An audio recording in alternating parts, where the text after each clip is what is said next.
Betrayal never begins with a knife in the back. It begins with silence, with compliance, with the almost imperceptible shift in behavior that most people never notice until it's too late.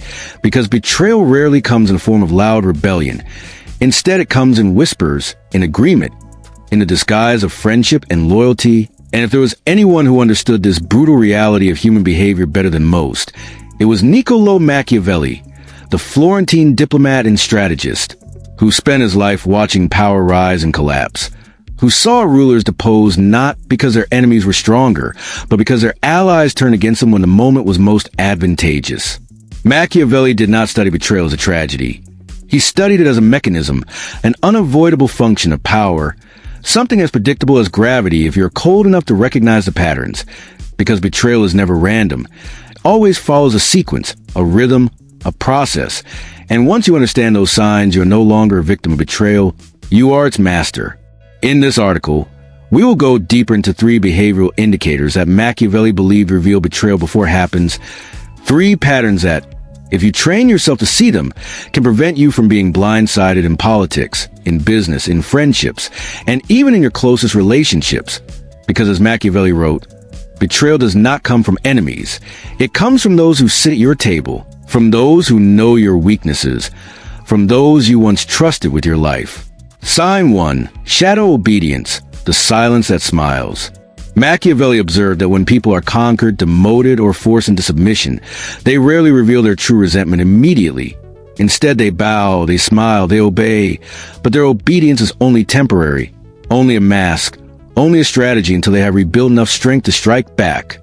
In The Prince, Machiavelli warns rulers not to confuse silence for loyalty, because silence is often the posture of patience, and patience in politics is more dangerous than open resistance.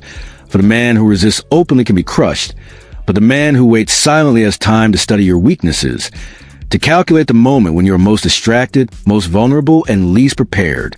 This is what he called shadow obedience.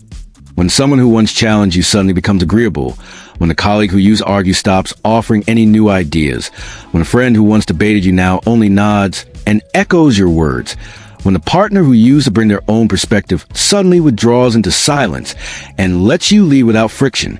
At first glance, this feels like harmony, but Machiavelli would insist it is not harmony, it is disguise, because true allies will always risk disagreement. They will always bring tension when they believe you are wrong, but those who plan to betray will withdraw into obedience, because obedience buys them time. Consider the example of Cesare Borgia, the ruthless leader Machiavelli admired, who after conquering Romagna installed a cruel governor to execute necessary violence, only to later kill that governor publicly and claim loyalty from the people. Cesare understood the psychology of shadow obedience. He knew his subordinates would obey him out of fear, not respect, and he knew that if he let them live too long in his shadow, they would eventually turn on him.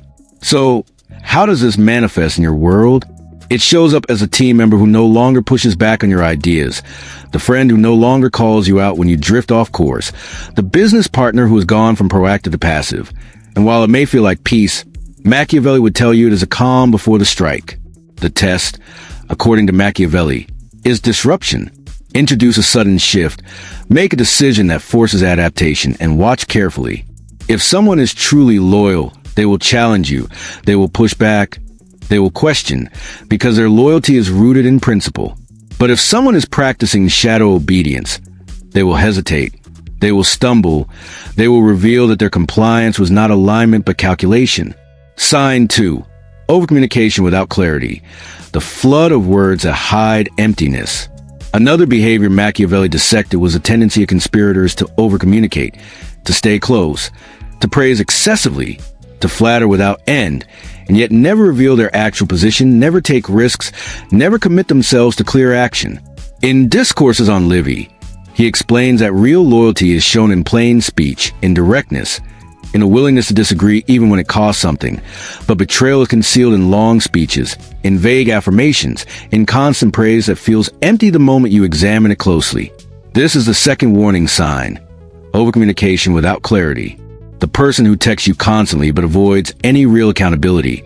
The colleague who compliments you endlessly but never contributes meaningful work.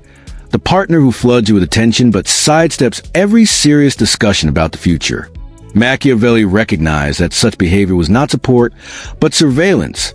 These individuals remain close not because they're invested in your success, but because they are gathering information, waiting for the moment when the cost of loyalty outweighs the benefit, and when that day comes, they will switch sides without hesitation. He wrote that people are less careful to offend someone who is loved than someone who is feared, because love is preserved by obligation, but obligation breaks the moment it conflicts with self-interest. In other words, loyalty that is built on affection is fragile, while loyalty built on necessity endures. So, how do you reveal this kind of betrayer? The answer is simple. Test their clarity. Demand commitments, not compliments. Assign responsibility and watch whether they act or stall. Real allies put their skin in the game, they risk themselves for the cause. But false allies hide behind empty words. In your own life, this is the co-founder who praises every decision you make but hasn't produced meaningful work in months. The employee who flatters you endlessly but leaves projects half-finished. The friend who constantly says they're with you but never shows up when it actually matters. These people are not protecting you. They are positioning themselves. Machiavelli would remind you that proximity is not protection. It is threat, because only those close to you can truly betray you. Sign 3. Misaligned evolution, when their growth leaves you behind. Perhaps the most subtle and most dangerous of Machiavelli's insights is that betrayal does not always come from hatred, from envy, or from revenge. It often comes from drift, from misaligned evolution, from the quiet divergence of goals that once united two people, two allies, two partners. In Discourses, he describes how political factions fracture not through infighting, but through slow divergence, when the shared cause that once united them dissolves, and each faction begins pursuing its own path while pretending to remain loyal. This is the third sign, misaligned evolution. The friend who begins chasing a new ambition that no longer includes you. The partner who starts building a future you're not a part of. The colleague who once shared your mission, but now quietly develops their own.